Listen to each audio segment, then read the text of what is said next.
1월 10일 베테랑 교회에 함께 하시는 분들을 주님의 이름으로 환영합니다.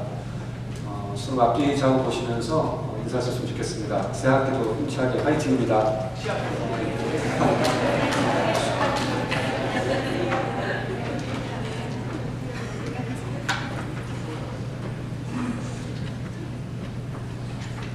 오늘 우리와 함께 예배 드리시는 우리 선교사님 계셔서 우리 소개하고 환영했으면 좋겠습니다. 우리 자마에서 지금 사역하시는 강대진 선교사님과 강명실 선교사님 방문해 주셨습니다. 잠깐 일어나시면 저희가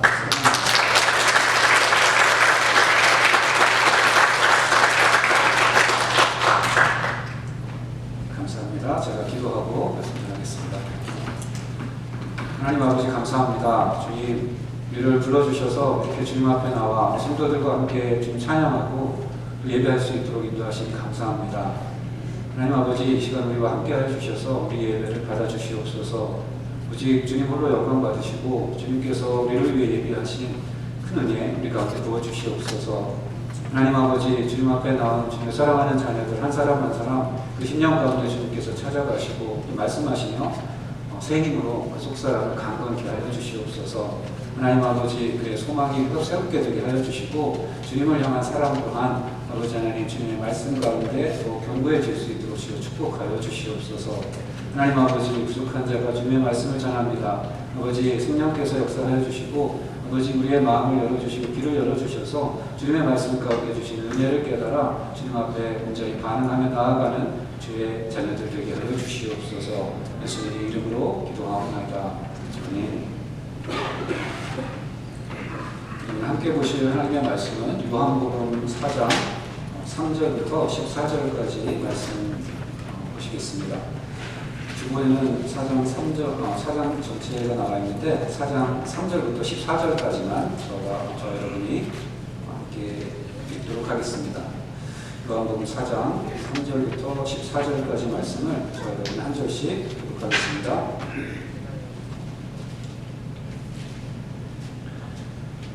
유대를 떠나서 다시 갈릴리로 가실새 사마리아에 있는 수가라 하는 동네에 이르시니 야곱이 그 아들 요셉에게 준 땅이 가깝고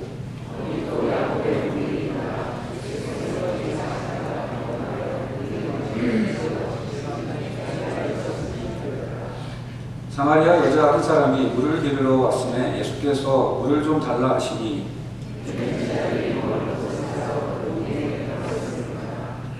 사마리아 여자가 이르되 당신은 유대인으로서 어찌하여 사마리아 여자인 나에게 물을 달라 하나이까 하니 이는 유대인이 사마리아인과 상종하지 아니함이로다.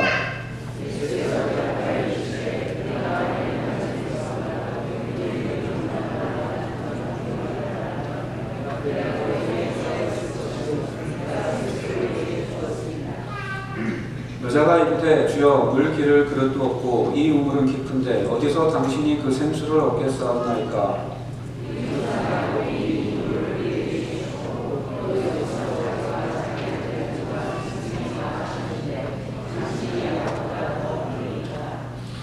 예수께서 대답하여 이르시되 이 물을 마시는 자마다 다시 목마르리니와 내가 주는 물을 마시는 자는 영원히 목마르지 아니하리니 내가 주는 물은 그 속에서 영생하도록 솟아나는 생물이 되리라.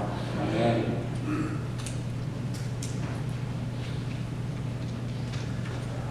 오늘 설교 제목이 살며 예배하며 증거하며인데 오늘 설교는 살며까지만 하겠습니다.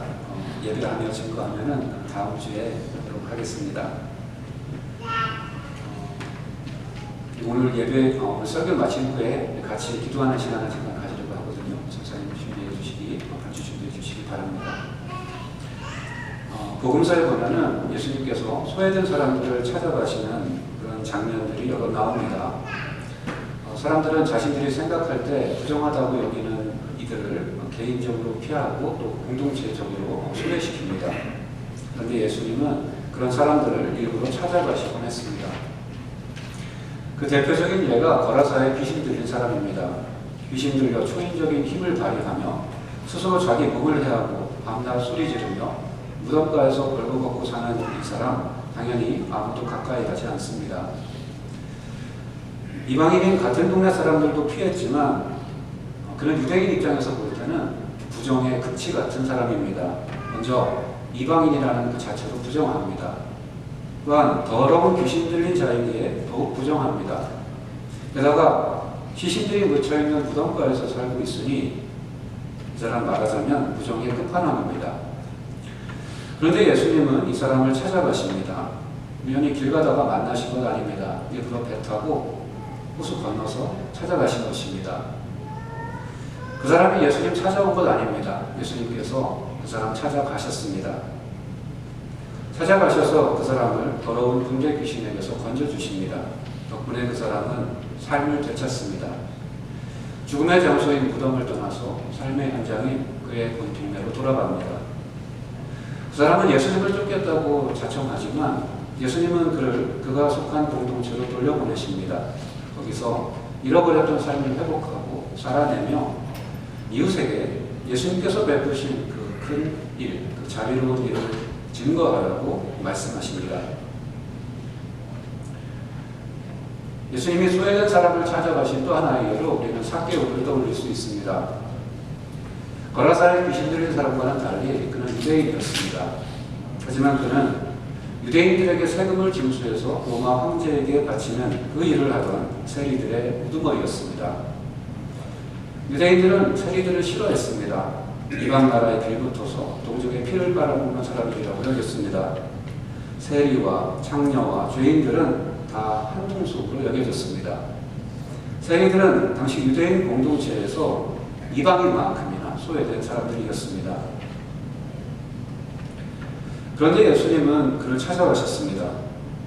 예수님 보겠다고 꿈나무에 올라가는 적극성을 보인 것은 물론 삭개오지만 눈을 들어서 그를 바라보시고 어떻게 아셨는지 그의 이름을 부르시고 내가 오늘 너희 집에 유하겠다고 문을 먼저 두드리시는 예수님이십니다. 인자가 온 것은 잃어버린 자를 찾아 구원하려 함이라. 삭개오를 두고 주님이 하신 말씀입니다. 예수님이 찾으셨고 삭개오는 찾은 바 되었습니다. 오늘 본문에 나오는 사마리아 여인 역시 예수님께서 찾아가신 소외된 사람 중에 하나로 보입니다. 그녀가 자신의 공동체에서 소외된 처지였음을 짐작할 수 있는 것은 우선 그녀가 물길로 나온 그 시간 때문입니다. 그녀는 중동에 타오르는 태양이 중천에 떠있는 그 정오에 물을 길러 나왔습니다.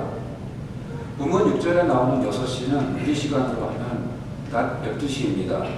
상식적으로 생각할 때 보통은 성성한 아침이나 저녁에 물을 길러 나오지 뜨거운 태양이 내려지는 한낮에 나오지는 않을 것입니다. 그녀가 그 불편함을 감수하면서까지 일부러 사람들이 나오지 않는 시간을 택해 물을 길러 나왔다면 그것은 가능하면 사람들과의 접촉을 피하고 싶은 그녀의 의도를 나타내는 것입니다. 그녀가 그렇게 사람들을 피하는 데는 이유가 있었을 것입니다. 그녀와 예수님과의 대화 중에서 우리는 그녀의 인생사 일부를 엿보게 되는데 그녀의 인생이 그렇게 순탄하고 행복했던 것 같지는 않습니다. 18절에 보니 그녀는 5번 결혼했고 5번 이별했습니다.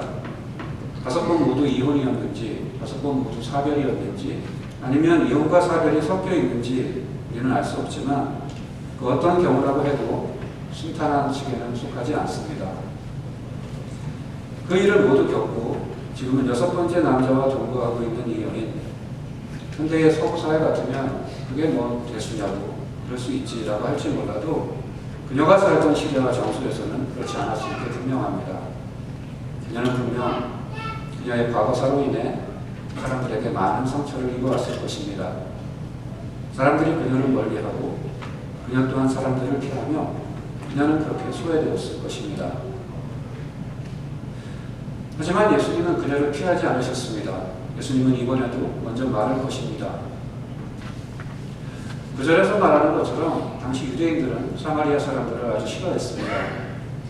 사마리아인들은 원래 유대인들과 동족이었습니다. 그들의 뿌리는 북이스라엘이었습니다. 하지만 북이스라엘이 아시리아 제국에 의해서 멸망당한 후 그 땅에 남아있던 이스라엘 사람들은 아시리아의 인종 혼합 정책에 따라서 이방 사람들과 결혼하고 그들의 종교를 수용하며 그 땅에 그들과 함께 살아야만 했습니다. 그렇게 북이스라엘 사람들과 이방 사람들 사이에서 난 후손들이 바로 사마리아인들이었습니다. 때문에 유대인들은 사마리아인들이 그 혈통과 그 신앙에 있어서 순수성을 잃었다고 생각했습니다. 유대인들은 그런 사마리아인들을 이방인들보다도 더욱 부정하다고 여기며 경멸했습니다. 그런데 유대인인 예수님은 이 사마리아인을 피하지 않으셨습니다. 오히려 먼저 말을 고치고 물 좀 달라고 요청하십니다. 상대는 사마리아인일 뿐만 아니라 여자였습니다. 유대인 남자가 아내가 아닌 다른 여인, 그것도 모르는 여인에게 말을 걸고 그 여인의 물동이에 입을 댄다는 것은 당시로서는 너무나 파격적인 일입니다. 예수님의 요청에 여인이 놀라서 반응합니다. 사마리아 여자가 이르되 당신은 유대인으로서 어찌하여 사마리아 여자인 나에게 물을 달라고 합니까? 동네에 들어가 먹을 것을 사가지고 돌아온 예수님의 제자들도 예수님이 사마리아 여인과 이야기하는 것을 보고 당혹스러워합니다. 이때 제자들이 돌아와서 예수께서 여자와 말씀하시는 것을 이상히 여겼으나 무엇을 구하시나이까? 어찌하여 그와 말씀하시나이까? 묻는 자가 없더라. 사마리아 여인도 이상히 여기고 예수님의 제자들도 이상히 여길 그 일을 예수님은 하셨습니다.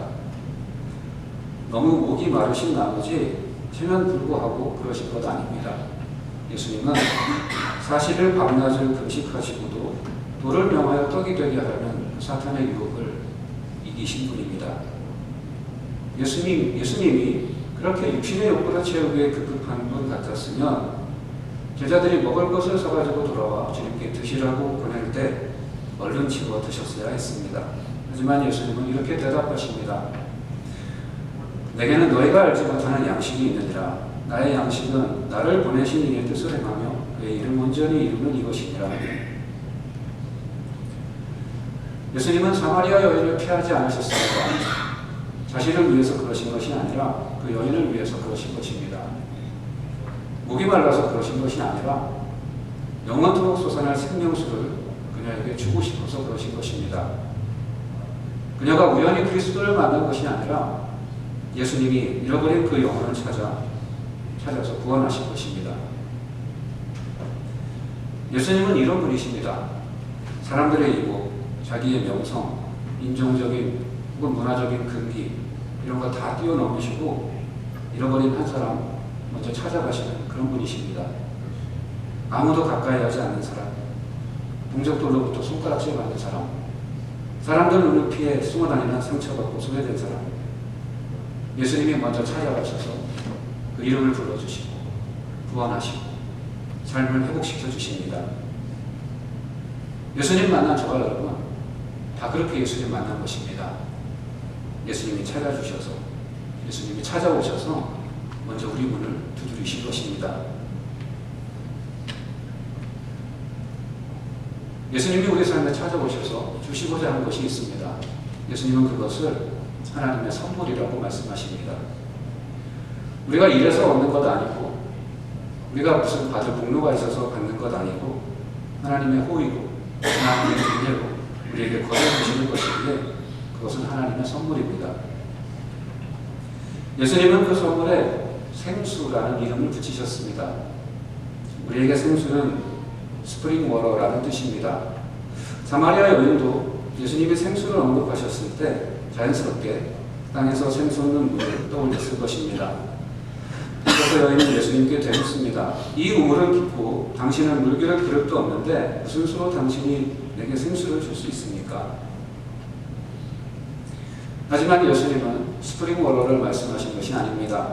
여인의 반문에 예수님은 이렇게 대답하십니다. 13절과 14절을 저와 함께 읽어보시겠습니다. 시작. 예수께서 대답하여 이르시되 이 물을 마시는 자마다 다시 목마르려니와 내가 주는 물을 마시는 자는 영원히 목마르지 아니하리니 내가 주는 물은 그 속에서 영생하도록 솟아나는 생물이 되리라. 예수님이 물의 상징을 통해서 나타내시고자 하신 것은 성령의 역사입니다. 예수님이 주실 하나님의 선물은 성령입니다. 그 성령을 받는 것을 물을 마시는 것에 비유하신 것입니다. 그 성령이 주시는 영원한 생명을 언제까지나 솟아나는 샘물의 이미지로 표현하신 것입니다. 여러분 중에 혹시 목이 마르신 분 있으신가요? 우리 몸에 수분이 필요하면 뇌가 신경을 통해서 신호를 보내 우리 몸이 목마르다, 물을 마셔야겠다라고 느끼게 합니다. 생명을 유지하기 위한 우리 몸의 작용입니다. 그런데 육신과 더불어 영혼을 가진 우리 사람들은 물을 마시는 것으로는 해결되지 않는 그런 갈증을 느낄 때가 있습니다. 왜 그것을 굳이 갈증에 비유한 것인지는 잘 모르겠지만 아마도 그것만큼 그 영혼의 욕구를 잘 표현해 줄 말이 달리 없었기 때문일 것입니다. 미식 축구팀 뉴 잉글랜드 페이트리어츠의 쿼터백인 톰 브래디가 한 인터뷰에서 이런 말을 했습니다. 톰 브래디는 미국 풋볼 역사상 가장 많이 슈퍼볼에 올랐고 또 가장 많이 슈퍼볼을 차지한 선수입니다. 슈퍼볼 우승 반지가 몇 개인데 왜 아직도 너가 위대한 것을 찾느냐고요? 사람들은 제게 이렇게 말할 수 있을 것입니다. 이봐 친구, 벌써 찾았잖아. 네, 저는 제 꿈과 목표를 이루었습니다. 하지만 제 생각에는 더 있을 것 같습니다. 그러니까 제 말은 이게 전부일 리가 없다는 것입니다. 아직 뭔가 더 있지 않겠어요? 톰 브래디가 찾고 있는 그 something more가 무엇일까? 인생에 있어서 자신의 꿈과 목표를 이루는 것보다 더 위대한 것은 무엇일까 생각해 봅니다. 인류 역사상 가장 많은 것을 소유해갖고 또 가장 큰 지혜를 가졌던 사람 중 하나인 솔로몬은 자신이 느낀 영혼의 갈증을 전도서라는 책에 기록하고 있습니다.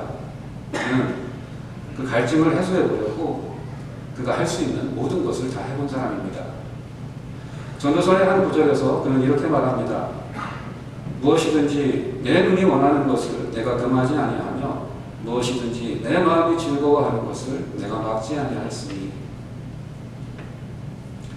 그런데 그렇게 할 수 있는 것을 다 해보고 누릴 수 있는 모든 것을 다 누려본 결과 그가 내린 결론이 이렇습니다. 그 후에 내가 생각해 본즉 내 손으로 한 모든 일과 내가 수고한 모든 것이 다 헛되어 바람을 잡는 것이며 해 아래서 무익한 것이로다. 솔로몬이 왜 이런 결론에 도달했을까? 왜 그런 모든 것을 손에 쥐고도 내 손에 쥔 것이라고는 바람뿐이다 라고 말했을까? 솔로몬은 한 구절에서 그가 깨달은 바를 이렇게 적고 있습니다. 하나님이 모든 것을 지으시되 때를 따라 아름답게 하셨고 또 사람들에게는 영원을 사모하는 마음을 주셨느니라. 솔로몬이 영원을 사모하는 마음이라고 표현한 것을 한 시편 기자는 이렇게 표현합니다. 하나님이여 사슴이 시냇물을 찾기에 갈급함같이 내 영혼이 주를 찾기에 갈급하나이다. 내 영혼이 하나님 곧 살아계시는 하나님을 갈망하나니 내가 어느 때에 나가서 하나님의 얼굴을 배울까. 우리 영혼의 갈급함은 하나님을 향한 것입니다. 그렇기에 하나님 없이는 절대로 그 갈급함이 해소되지 않습니다. 부도, 지혜도, 권력도, 명예도, 부모도, 자녀도, 애인도, 배우자도, 일도, 성취도, 짜릿한 쾌락도, 안일한 즐거움도, 사람이 만든 종교나 철학도 우리 영혼의 목마름을 해소해주지 못합니다. 우리 몸이 느끼는 갈증이 생명을 유지하기 위한 생명 현상인 것처럼 우리 영혼이 느끼는 갈증 또한 생명을 유지하기 위한 생명 현상입니다. 하나님이 사람의 심령에 영혼을 사모하는 마음을 주신 것은 그래야 사니까 주신 것입니다. 목이 말라야 물을 찾는 것입니다. 영혼이 갈급해야 하나님을 찾고 하나님을 만나야 우리 영혼이 사니까 그래서 그 마음을 우리에게 주신 것입니다. 요한계시록의 한 구절은 천국을 이렇게 묘사하고 있습니다. 또 그가 수정같이 맑은 생명수의 강을 내게 보이니 하나님과 및 어린 양의 보좌로부터 나와서 긴 가운데로 흐르더라. 한국의 한강을 서울시의 적줄이라고 합니다. 한강은 서울시의 가운데를 유유히 흐르며 사람들이 살아가는 데 꼭 필요한 것들을 가져다 줍니다. 장차 하늘로부터 내려올 예루살렘 성이 있습니다. 예루살렘 성, 캐슬 오브 제루살렘이 아니라 시리 오브 제루살렘입니다. 예루살렘 도성을 말합니다. 그 천성 한가운데로 유유히 강이 흐릅니다. 바로 생명수의 강입니다. 새 예루살렘 시의 젖줄입니다. 새 예루살렘 시의 시민들, 즉 천국 시민들은 바로 그 생명수의 강을 마시며 살아갑니다. 그 마르지 않을 영원한 생명수 덕분에 천국 시민들 또한 영원히 목마르지 않을 것입니다. 그런데 그 강은 하나님과 어린 양의 보좌로부터 흘러나옵니다. 하나님과 어린 양 예수 그리스도가 생명수의 원천인 것입니다. 요한이 본 이 환상과 이 환상이 말해주는 것과 오늘 본문에서 예수님이 사마리아 여인에게 말씀하신 것은 본질적으로 같은 것입니다. 이 물을 마시는 자마다 다시 목마르려니와 내가 주는 물을 마시는 자는 영원히 목마르지 아니하리니 내가 주는 물은 그 속에서 영생하도록 솟아나는 새 물이 되리라. 우리 영혼의 갈급함은 오직 하나님만이 해소하실 수 있다는 것, 바로 그 하나님을 주시기 위해 예수님이 이 땅에 오셨다는 것입니다. 하나님 아니면 우리 영혼의 갈급함은 해결되지 않습니다. 내 안에 하나님이 계시지 않으면, 내가 하나님 안에 있지 않으면 우리의 영혼은 영원히 목마를 것입니다. 부자와 나사로의 비유에 나오는 그 부자가 지옥에서 겪는 고통은 바로 그 목마름의 고통입니다. 아버지 아브라함이여, 나를 긍휼히 여기사 나사로를 보내어 그 손가락 끝에 물을 찍어 내 혀를 서늘하게 하소서. 내가 이 불꽃 가운데서 괴로워하나이다. 사랑하는 여러분, 예수님이 여러분을 찾으십니다. 여러분의 영혼의 목마름을 불쌍히 여기시고 예수님이 여러분을 찾으십니다. 여러분을 찾아 이 자리에 불러주신 예수님이 여러분의 마음을 두드리며 이렇게 초청하고 계십니다. 오라, 내게로 오라. 내가 생명 수순물을 모든 목마른 자에게 주리니 값없이 주리니 오라. 누구든지 목마른 자는 내게로 와서 마셔라. 이렇게 기도하시겠습니다.